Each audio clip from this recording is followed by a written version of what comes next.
मणिराम महाराज की जय। सदगुरु मधुबा महाराज की जय। पधारेगा हरिगुरु संत की जय। संत समागम करे सर्वथी ऊंच कहावे। वामेश गड़ा दुख सुख शरणागत पावे। प्रथम जय श्री राम वदन थी वचन उचारे। पूर्ण जैना भाग्य संत द्वार पधारे। राम नाम की फौज संत साथे महाभारे। जहाँ जहाँ करे मुकाम सत को करे खुआरी। अधर्म को थापन करे धर्म को थापन थापे। एम फरे मल की माय अभय पद संत ही आपे। त्रण भुवन के माय समोवड़ काहु न आवे। सब को सन्मुख आय चरण को शीश नमावे। शाप तलक और माल संत शणगार विराजे। अनहद नौबद गरगड़े नरबे होत निशान। निरांत संत सुबागरी सो टले ना टल ईमान। बोलो सतगुरु महाराज की जय। આજનો આ પવિત્ર યોગ કાટલોડિયાની આ પાવન ભૂમિ અને બચરાવ મહારાજની નિર્વાણ તિથિ નિમિત્તે એમના પરિવારજને આ મહાપુરુષને બોલાવી ભક્તગણ સર્વેને બોલાવી આજનો આ ખૂબ સરસ જ્ઞાન યજ્ઞ અને મહારાજશ્રીએ ખૂબ સરસ સત્સંગ કર્યો।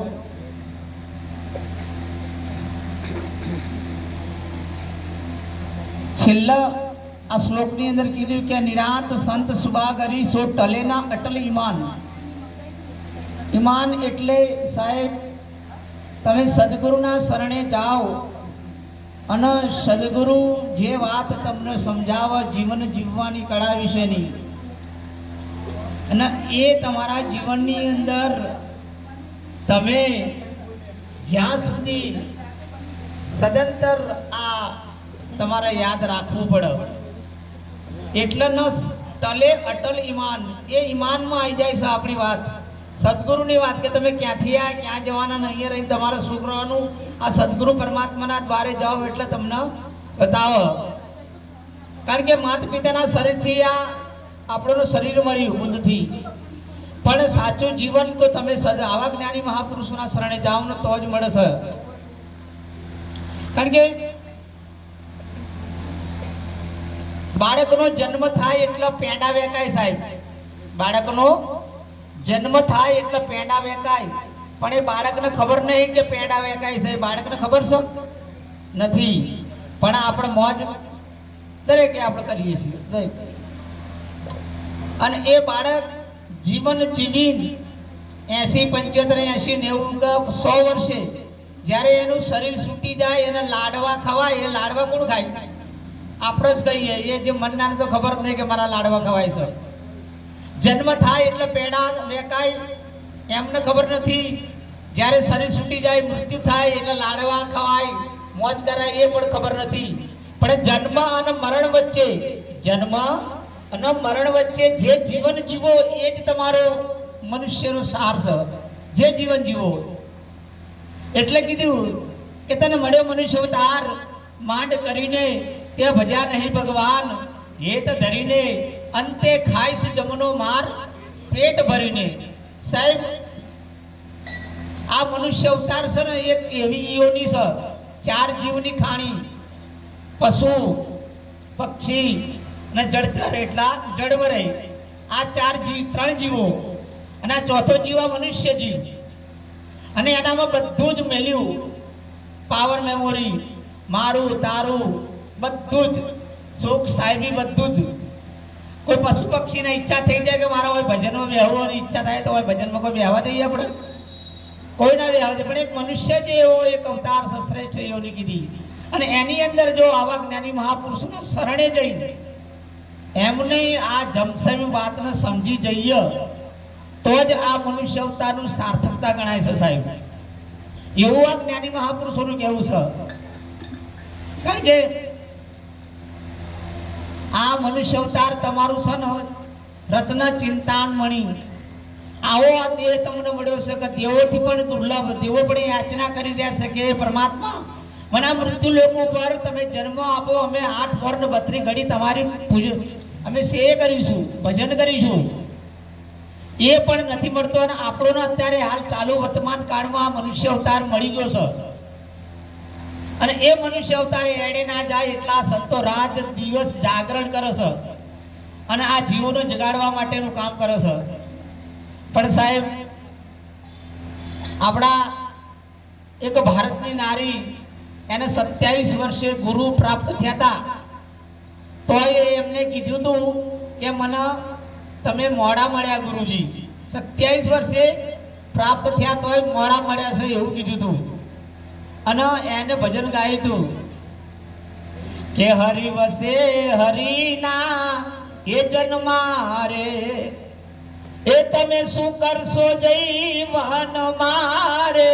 હરિ એ વસે હરિના એ જન્મારે, આકાશી રે જાવ કે એ મથુરા જાઓ, એ નથી પ્રભુ કે નથી પ્રભુ પાણી કે પવન મારે.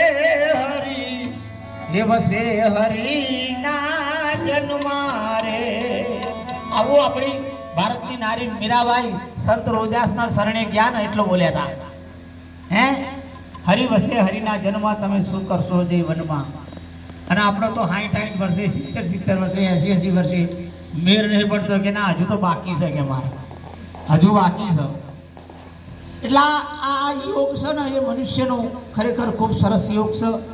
અને સાહેબ, ત્યારે ચૂંટણીનો માહોલ ચાલી રહ્યો છે. જે આ ચૂંટણી જિલ્લા પંચાયતની છે એની અંદર જે કોઈ ઊભા છે ને એને ચૂંટણીમાં જીતવું હોય તો મત કોની જરૂર પડે? કોના મતની જરૂર પડે? બીજાના મતની. મત માટે જવું પડે ને કે ભાઈ અમને મત આપજો, મત આપજો, મત આપજો, મત આપજો. એટલે એ 5 વર્ષની સીટ અને બીજાના મતથી એ જીત્યા તો ઠીક છે. અને વળી એમાં વળી કોક જો કોક આઘું પાછું થયું તો સીટથી ઉતરી જવાય. પણ સાહેબ, ભક્તિની અંદર છે ને, ભક્તિની અંદર પોતાનો સ્વયંનો મત જોશે સાહેબ. હે સ્વયંનો મત જોશે. મીરાબાઈએ સ્વયંનો મત રાણાજીને કહી દીધું કે નથી રહેવું રાણા તારા રાજમાં હવે અન્ન પાણીના કોડ.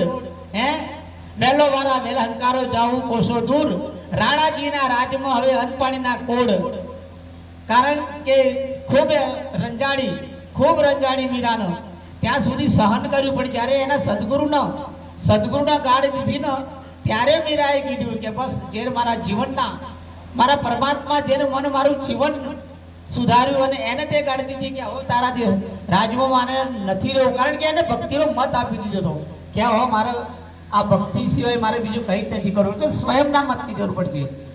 જે કાર્ય કરો ને સાહેબ, એમાં પોતાનું સવારે ઉઠો ને, દાંતણ કરો તમે પોતાના માટે, ચા પીવો મોટા પોતાના માટે, જે કાર્ય કરો એ પોતાના માટે તમે કરો છો. એમ ભક્તિ પણ પોતાના માટે છે, બીજા કોઈના માટે નથી. ને આવા જ્ઞાની મહાપુરુષોના શરણે જાઓ ને એટલે તમને તમારી સ્વયંની ઓળખાણ કરાવો, બીજા કોઈની ના કરાવો.